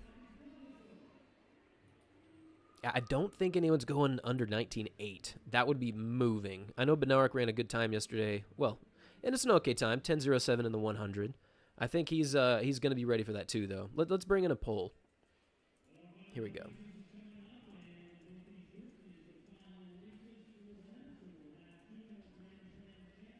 We have 2 big events. Men's 200 athletes are now coming out. There's Terrence Jones, followed by Akeem Blake, Courtney Lindsay, Joseph Fonbellet. And I guess we're coming out in 4s, so 4-4. You gotta love those new Adidas outfits. They look so fresh. Zarnell, Oblique, Fred Curley, and Kenny Bednarek coming in, playing caboose. I doubt he's going to be in that placement come the end of the 200. Yeah, Kung Fu Kenny's coming home with a payday today. I can't see him not winning that $100,000. What would you buy with $100,000? Chat? Make it track related. Keep it fresh. Don't sleep on Seville. Seville's run some solid 200s. But you got to think Kenny, the 2-time Olympic silver medalist. He's a 19.5 guy. Last year, he went under 19.8 5 times. Only Noah Lyles has done that. Not even Usain Bolt. Granted, Usain often does not run many 200s in a season. He probably could have, but he didn't, Looks like we got some fresh camera operations here. Shout out to the cameraman getting close. You gotta clean your lenses, ladies and gentlemen. That's what he's doing. Getting some solid airtime. 19.82 is the time. That would be flying. For the times we've seen and the fact that we're still in early April, if they can pull off a 19.8, we're talking hitting really good form really early. Noah's not here because he has not signed up for Grand Slam track. And he is potentially going to be a challenger at some point this year, but we don't know exactly if that's going to happen or not. So stay tuned. Ready for the second race in the men's short sprints coming up. That's the 200 meters where Kenny Bednarek won in the 100. Just got done with a riveting 1500. You could think of a lot of cool things to say, but that's impressive. In the bottom right, we're seeing a guy catch a drone and fully control it. I don't know if you ever caught a drone before, but it can be dangerous. It can be very dangerous. Second, he's with Radzi. Fonbelay takes top 3. I mean, I think that's a good take. I think it's a good take. Curly's going to present some issues. We'll see how we do. Talk us through how that was. No, it was a really fun race. I feel there's not a lot of times where we talked about going into this. You just get to kind of focus on racing and then just like not even look at the clock at all, which just makes it really, really fun. Just especially with so many good guys in it. Men's 200 meters just around the corner. Leave your thoughts. Who's going to win? What's the time going to be? We're getting 55% saying yes, sub 20 is happening. I don't think we've had a sub 20 in 2025 so far. I'm just saying, I think we kind of have to get them back. That's so hopefully I can come away with the win tomorrow, and that'd be pretty hype. But we'll see. Well, you've essentially, the cat is amongst the pigeons. We can't wait to see it. See you tomorrow. Yeah, see ya. You never know who was going to be there at the end. I don't know if we knew who he was going to be when Yanni was going to be there at the end. No, there's so many upsets today. I'm calling a 1,500 guy to win the 8 tomorrow. Josh Kerr, there it is. I'm throwing it out there. Sure, because so far you've been spot on. That's great. People are heading to the bank right now, to the window with because of GSP. Centro advice. Exactly, that's the excitement. Shout out to John Anderson calling out Centrowitz on his missed takes so far. That's amazing. I tell you, is nobody's signing over their Grand Slam money to Matthew Centrowitz, and we're in line to get a payday right here as we get to race 2. Men's short sprints, race 2 is 200 meters, and the guy who comes in off a strong 100 performance is Kenny Bednarik, and oh, by the way, he's got a couple Olympic silver medals in the 200. This is his thing. Yeah, he's going to come out here, and I just think he's going to romp the field. I can't see anyone upsetting Kenny Bednarik after what he did last night and the success he's had in this discipline. He's one of those athletes who never looks rattled. He always looks like he's just cool, calm, and collected, and that's what you need to be when you're a champion. So I think he's going to come out here and kill it. We're going to hear a lot of love from the crowd. There are 2 Jamaican athletes in here, Oblique Seville and Akeem Blake, who will also have a good showing. So it's going to be good energy as well. So I think we could be in for a good time. Kenny Bednarik, look at some of his head-to-head work against Oblique Seville. It's the first time they've been, what is it, 12-8? Yeah, so those are the points, excuse me, not head-to-head. Kenny's right there. So we'll see if he has, well, he only needs to win by 1 to get the 100,000. We'll find out what happens in this 200. Steve Cram, take it away.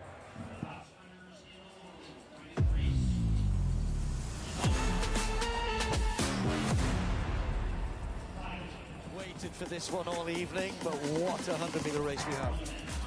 Bednarik gets a good start. Fred Curley just got Bednarik has been given it. For him, going into the deuce, that's huge.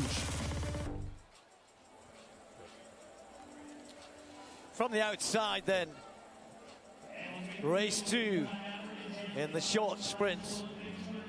Joe Fonbelay of Liberia finds himself with just 1 point after the 100 meters. He's got a better chance in the 200, definitely.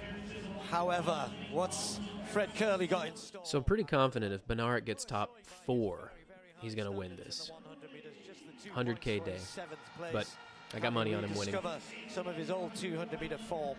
And for Oblique Seville, this is the big challenge, the big test. 8 points from the 100, second place.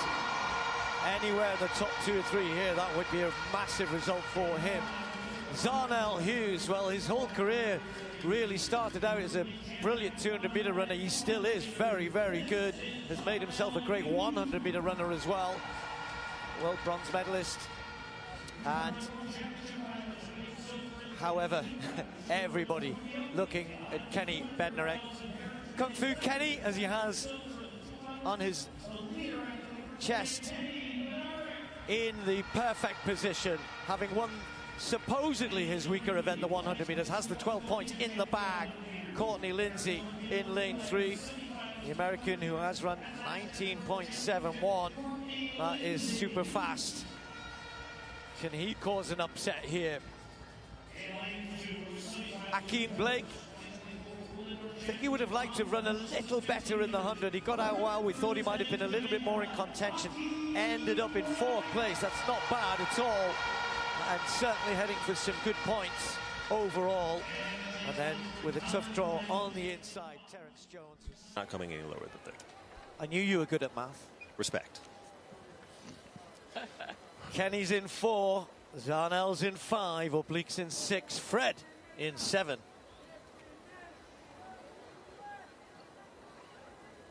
$200 meters. Set. Kenny gets out well, so does Fred Curley's absolutely burst out of the blocks, but Bednarek is running a beautiful turn. He's gone past Civil, he's gone past Hughes, he's got a metre or so from Curley into the home straight, and it's Bednarek who continues to go away. Hughes is charging at the end, but they're not going to catch Kenny! Kenny takes the win, 20.06, almost stumbles through the tape, but he didn't stumble in the race at all. Brilliant bend, just kept going away. 20.07, Hughes with a good performance.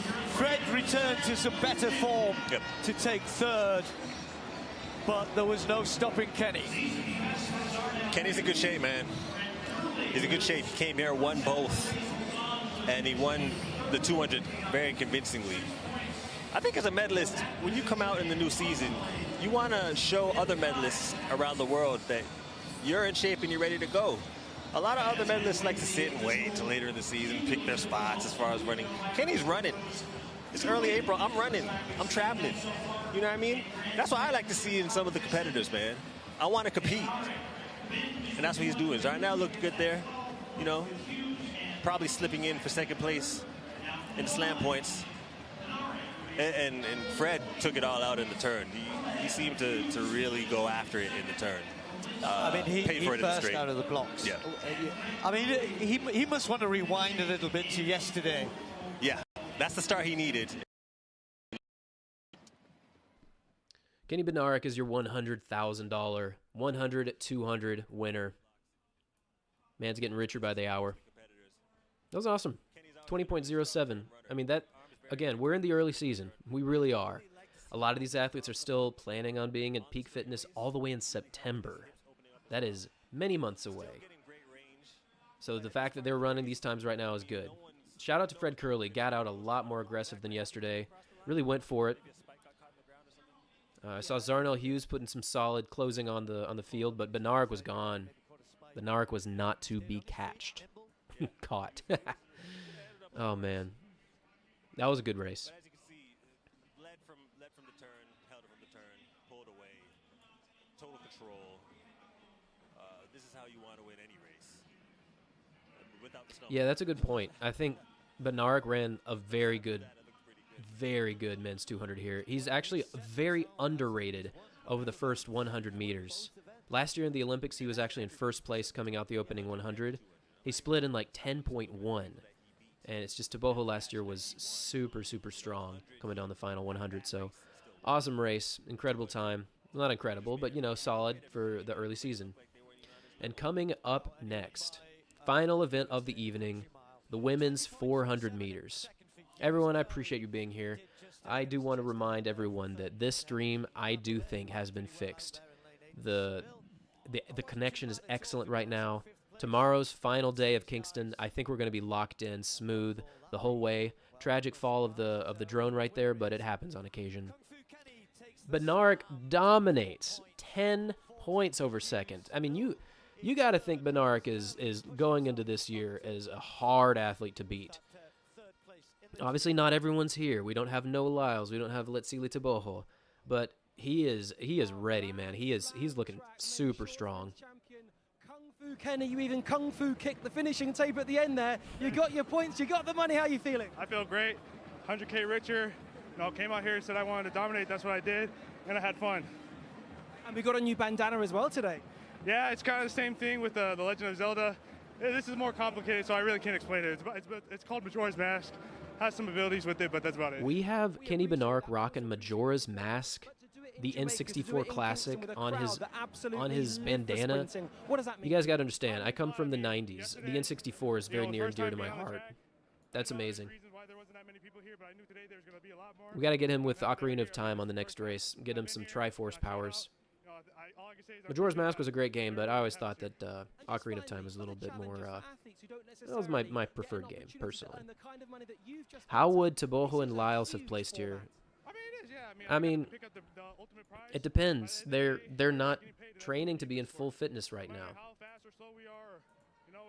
If they're in top form, historically speaking, they both run faster, but it's all about where you're at this time of the year, and Bednarek was the man today.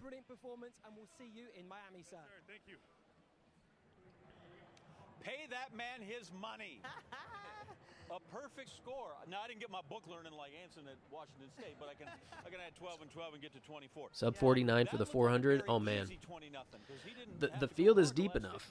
And we've already seen it from Salweed Nasser this year. She went 48-9 earlier this year in the Dominican Republic, followed by a 22-4, I believe, in the 200. This could happen. So let's run through this women's four. We got Dina Asher-Smith from Great Britain, 2019 world champ in the 200. Talitha Diggs, currently ranked number 1 in the world in the 300 right now. Salweed Nasser, Gabby Thomas, Nikisha Price, Marlady Polino, the defending Olympic champion, and Alexis Holmes and Stacey Ann Williams. This is going to be a fire race. I think sub 49 is very possible. I think Sal was going to take the pace and really go for it. But you got to remember, last year Marlady Polino was undefeated in the 400. She's the Olympic champion. 51.5. I mean, that could be around where we're at. I think they're looking to go sub 50 here, but let's get a poll. Let's get a poll. All right. Just how good Kenny Bednarik is, and he showed it today, not just with the medals, but now with the money. One race left on the card here at Grand Slam Track, Day 2 in Kingston, and it will feature that All right. woman. Let's get some opinions. Where are we at on the women's 400? Under 49 or not? We're back for the last half lap of Grand Slam Track. Be there. So Gabby Thomas, very underrated in the 400, I would say. She's definitely found her niche in the 200, but she's run some sub 50s. She won the 200 yesterday, looked very fit. Coming into this, if she can get, I mean, good placement here is going to give her that $100,000. Her PR in the 400 is 49.68, so definitely a ways behind Marlady Polino and Salweed Nasser, but we're early season, ladies and gentlemen. Anything can happen. My co-host Colin said that Jareem Richards was going to dominate, and Matthew Hudson-Smith took him down. You just can't make these things up. Zooming in on the broadcaster's head, shout out. Very nice.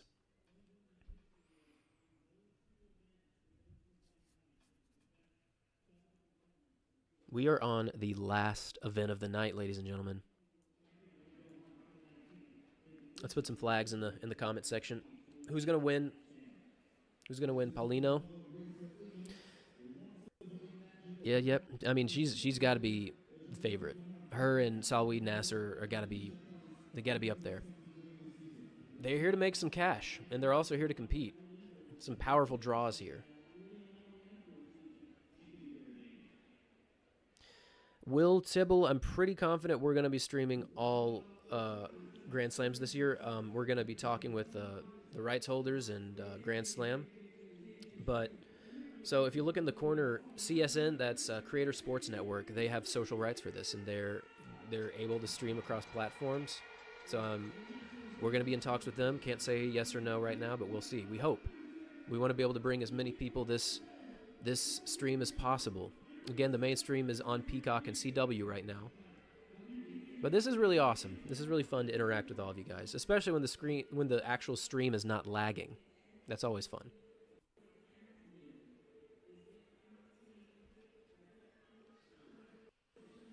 All right, we got most people agreeing that we're not going to go sub 49. Again, let's remember, Salweed Nasser has already done that this year.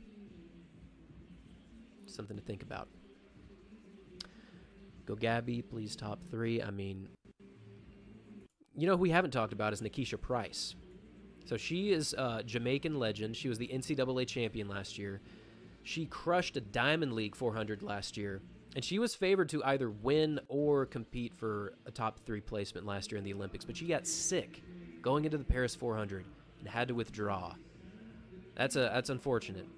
She is, I believe, number 8 all time. That's some speed. I believe in this race we have 3 or 4 of the top 10 women's 400 ever. Marlady Polino, Salweed Nasser, Nikisha Price. Not sure about Dina. Dina Asher-Smith definitely has her 100 and 200 specialties. She's run some solid 400s in the past, though. So yeah, Nikisha Price ranked number 8 all-time. Salweed Nasser is number 3 with her 48.14 from Doha in 2019. She actually took down Shawnee Miller-Weibo there. Amazing. Marlady Polino is ranked 4th all-time, 48.17. This is fast. We have ourselves a very quick 400 here. That's a good crunch. I'm going to give this. Would I ever run an ultramarathon? I have. I ran a 50-mile race in 2015, and I died. I am loving being here in Jamaica. It was fun, though. You're outside a lot, and then your legs can't work for a few days. And I can't wait. It feels like a homecoming for me. So Usain Bolt's favorite childhood snack. Oh, coconut cookies. You know, my grandpa just got me some of these. I already know I'm going to love these. Oh yeah, I believe this is the, you can hear the audio from the NBC broadcast. They're showing the snacks from Jamaica. I've heard banana chips are goated. Sydney's not in this race, unfortunately. She's in the other league 400. So there's a 400 hurdles 400, and then there's a 200 400. So I would love to see Sydney in this race, but unfortunately not here. Cheers.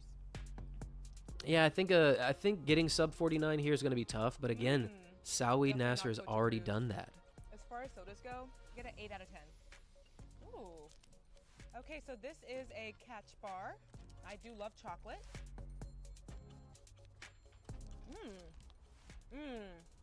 7 out of 10. You know, I actually really do admire what MJ's doing right now. What he is creating with Grand Slam. Yeah, we got to get some jerk chicken and some curried goat. Every time I talk with anyone from Jamaica, they always recommend curried goat, oxtail, and jerk chicken. And Kentucky Fried Chicken. It's a big deal in Jamaica. It's what I hear. Last event of the evening, everyone. Women's 400, open 400 meters. To the fans of Jamaica, I would say come out and support. We're so excited to be here. And have fun. Yes or no on the mackerel, Sandra? On the macro. Yes? Yes, on the macro. They are racing for chips now. Not banana chips, but 100,000. Come get your chips. Long sprints race to the 400 meters. There's the woman who won the 200 and has the gold racer ID. Gabby Thomas in lane 4. She has her hands full. Yeah. And listen to that welcome from the crowd. We miss Marilady Paulino, who is out in lane 6. Olympic champ is also in this field. And here is Salweed Nasser, who opened her season with a 48-second run, the fastest time ever run this time of year.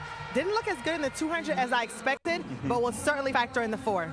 Former Gator, Talitha Diggs. Si tenemos estás en la chat de México, de donde que habla español, tenemos los 400 metros de las mujeres ahorita. There's just a few Spanish-speaking people. We want to give them what they want, you know? In this race. And a tough lane draw for Dina Asher-Smith, who's got ground to make up. Comes in 3rd, but got the challenger lane. Yeah, lane 1 is going to be really tough for Dina. But she said she actually wanted to be on the inside because she doesn't run the 400 often. I feel like the women's 400 is quickly becoming one of the big competition sites as well. And we've been on the hopeful assault of the sub 48 since the 1980s. No one's gotten under it since then. We got Marita Koch and we have Yarmina Kratok-Vilova, only 2 to ever get under 48. Will someone do it today? Probably not. But we're going to lock in, turn up the volume. We'll be back after the race. She'll secure the 100K. Well, Nasser has already run incredibly quick this year, under 49 seconds.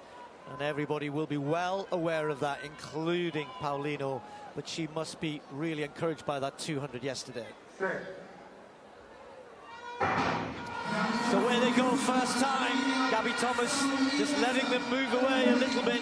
Certainly Paulino started very, very quickly, and Nasser in lane 3 is already running down Gabby Thomas as they head into the back straight.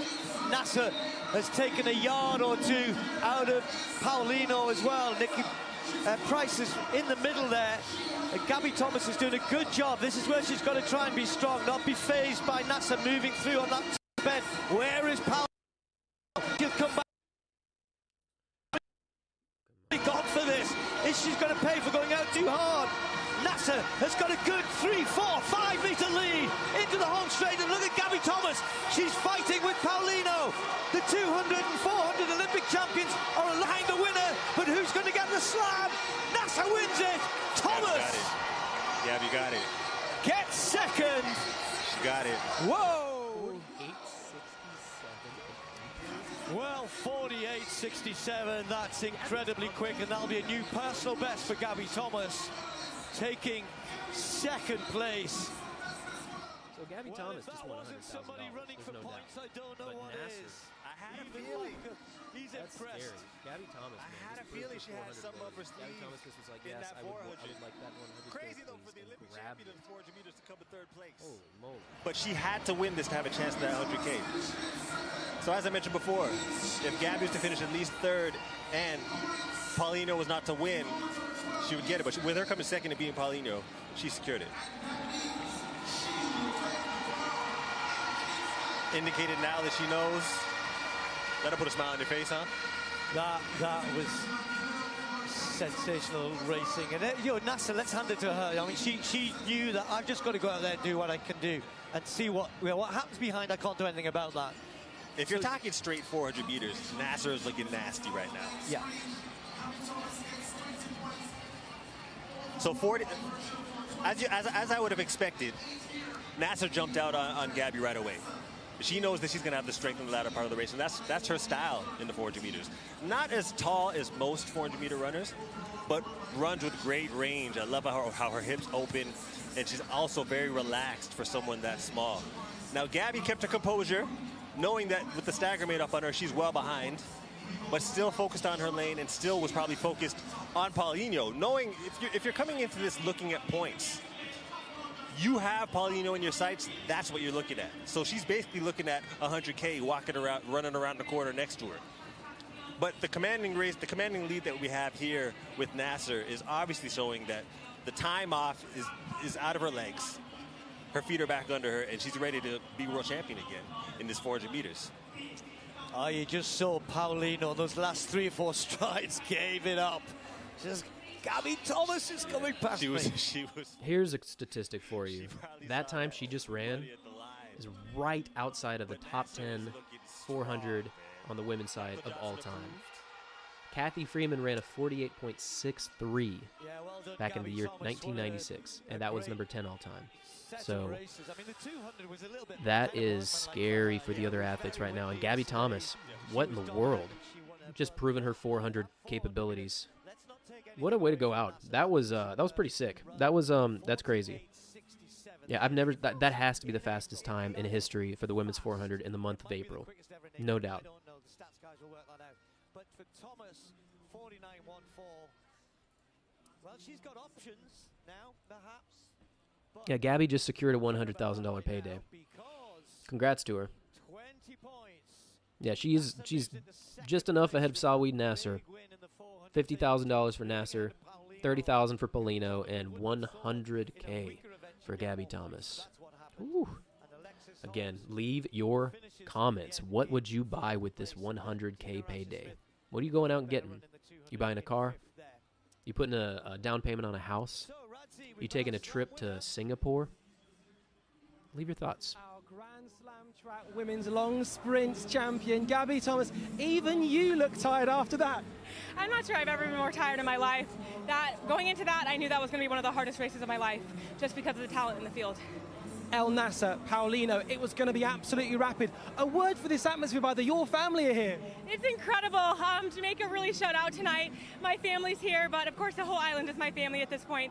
So this is a really great weekend. And they're rewarding you with $100,000 US. That's right. Look, I heard them on the home stretch, 100K on the line, and so it really, really motivated me. For someone who's such a majestic runner such as yourself, what happens when you get lactic? Oh my gosh, I was thinking I really lost my form at the end there, but it really came down to whatever means necessary. And you could double up. You could almost go long sprints, short sprints. Is that of interest? What are your plans? It's definitely of interest to me. We might switch it up in later Grand Slams. We'll see. We'd absolutely love to see that. We'll let you rest. The lactic's coursing through your system. Massive congratulations. Thank you. Thank you. The lactic is coursing through my system here. watching how that went down. You were very excited watching that race. Oh, my goodness. I'm not there were so many good things in so many lanes. I don't know where we want to start, but oh my goodness. Just so much respect to Gabby Thomas running 49.1. That's one of the fastest times by an American. She did it in April. She beat the Olympic champion. Hats off to Salwa Eid Nasser, who was gone with the race after the first 300 meters. I mean, she was off to the races in 48.67 in April is nuts. But Gabby Thomas, who is our overall Grand Slam champion, what a showing for her. She has the heart of a lion to come out here and beat Marilady Paulino, who I thought was unbeatable. I thought between Salwa and Paulino, it would be 1-2. But for Gabby to get in that mix, beating Alexis Holmes, Nikisha Price, some great 400-meter runners in that fashion, Gabby Thomas is here to stay. What a way to end. That was sick. Most people didn't even think we were going to see a sub 49, and we saw a 48.6. Gabby Thomas was right at that 49 barrier as well. Yeah. That was wild. Surprises, what we thought certain people were good at and not good at, they're coming out and showing us otherwise. So very exciting. Listen, if you're not at the Grand Slam now, make sure you put it on your calendar because this has been so exciting and we're just getting started. And listen, we're not going to be mad if you want to jump on now, right? If you go, okay, it took one for me to be convinced, that's fine with us. We'll take all comers at any time. Here, one more day, and then we'll go on to Miami. Plenty more post-game coverage coming here. Hope to hear from some of our Slam champions and review all the good stuff, which was just only the 8 races we saw. Ladies and gentlemen, day 2 is concluded. What was your favorite race? I got to say, that men's 1500 with Wanyonyi closing like a train might take it for me. Most people didn't see him as a 1500 threat, especially against all of the medalists from Paris. But he pulled it off. And he ran, what was it, a 335 or 338? My goodness. What are we seeing? I think that this is this is one of those few opportunities where you're ever going to see, it was a 335.18. This is one of the few opportunities in the race creations where you're going to see someone like Wanyonyi or Marco Arope or Bryce Hoppel consistently go out and run a 1500. And they took down all the 1500 medalists from last year. This is just so interesting. That was definitely a big upset. Salwa Eid Nasser slayed on that final 400. That was, I mean, that's, man, that was some wild stuff. But yeah, that's the end of today's stream, ladies and gentlemen. We're going to get some more stock footage of these men's 400 hurdlers. Clement Ducos. But yeah, appreciate all of y'all sticking around. I mean, that was a definite challenge in the beginning. The stream was not smooth, and we figured it out, got it figured out. And tomorrow, it will be smooth the whole time. We got confidence. But yeah, leave your thoughts on your favorite events. Leave your thoughts for what you're excited about tomorrow. We're going to get to see the men's 800. Going to get to see, what else is tomorrow? We are going to get to see, let's pull that up, and while we're here, we can go through that real quick, and then we'll... Grand Slam was slamming. Yes, it was. Grand Slam was very much slamming.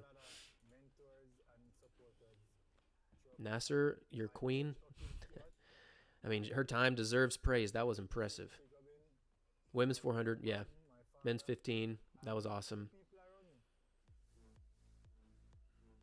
Yeah, I mean, that was the first race Paulino's lost in a while in the women's 400.